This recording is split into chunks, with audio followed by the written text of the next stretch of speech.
तो बॉस, अब हम महर्षि जैमिनी को बुलाते हैं, जो पूर्व मीमांसा के लेखक हैं।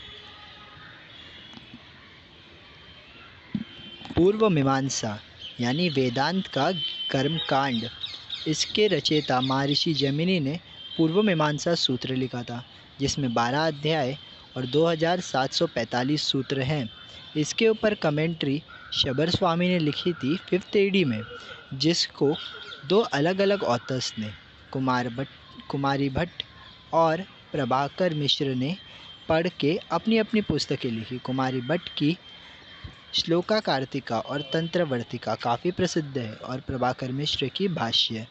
कुमारी भट्ट के अनुसार 5 पदार्थ होते हैं: द्रव्य, गुण, कर्म, सामान्य, समवाय और अभाव। और इसमें 6 पदार्थ होते हैं: प्रत्यक्ष, अनुमान, उपमान, शब्द, अर्थोपति और अनुपलब्धि। और प्रभाकर मिश्र के अनुसार द्रव्य, गुण, कर्म, सामान्य, प्रतंत्रता, शक्ति, सदृश्य, संख्या और 5 प्रमाण होते: प्रत्यक्ष, अनुमान, उपमान, शब्द और अर्थोपति। सृष्टि उत्पत्ति में मेरा ऐसा मानना है कि मैं निईश्वरवादी संप्रदाय से हूँ। मैं कर्मों में विश्वास करता हूँ और कर्म से ही सृष्टि की उत्पत्ति होती है, ये बात मानता हूँ। मैं आत्मा में विश्वास करता हूँ, पर पूरे विश्व की उत्पत्ति कर्म पे ही आधारित है। कर्म से शक्ति बनती है, अपूर्ण शक्ति से किए गए कर्म से नवीन कर्म बनते हैं, और इसी तरह सृष्टि का चलन चलता आया है। मोक्ष क्या है?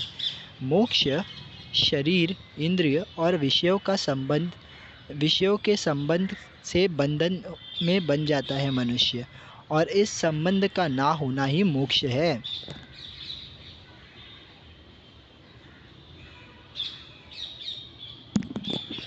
मैंने अपूर्ण सिद्धांत दिया था। अपूर्ण सिद्धांत यानी कि अब वेदों में जो कहा गया है, वेद के वाक्य, वो तो धर्म है।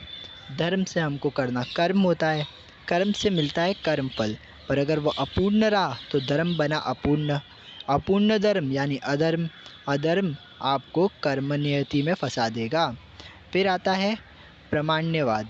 प्रामाण्यवाद जो है, ये मेरा वाद है। ऐसे तो मैंने कई प्रमाणों को स्वीकारा है, पर मुख्य तौर पे मैं शब्द प्रमाण को मानता हूँ, क्योंकि मेरा आधार ही वेद है।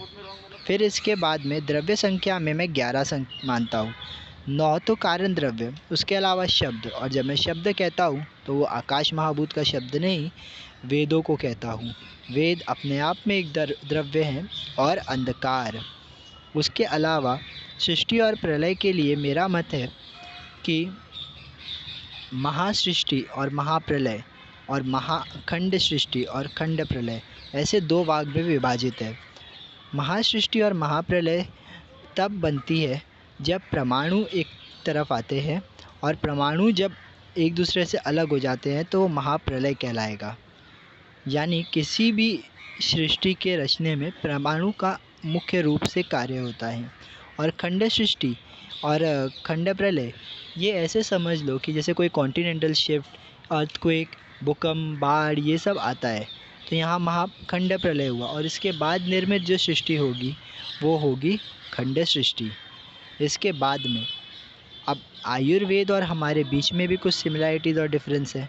जैसे कि हम दोनों ही वेदों के कर्म कांड पे विश्वास करते हैं, कर्म फल पे विश्वास रखते हैं, यज्ञ करने में विश्वास रखते हैं। पर यहाँ कुछ हमारे बीच में विभिन्नताएं भी हैं। जैसे कि मैं जो हूँ वो कर्म के चमत्कारों पे विश्वास करता हूँ, आयुर्वेद नहीं करता। यहाँ 21 गुण बताए हैं, आपने 41 बता दिए। मैं 11 द्रव्य मानता हूँ, या फिर कहीं कहीं 10, पर आप तो 9 ही द्रव्य मानते हैं। तो इस तरीके से हमने पूर्व मीमांसा भी ख़त्म कर दिया। बॉस, अब आप डिसाइड कीजिए अब तक में कौन सा कैंडिडेट सही था।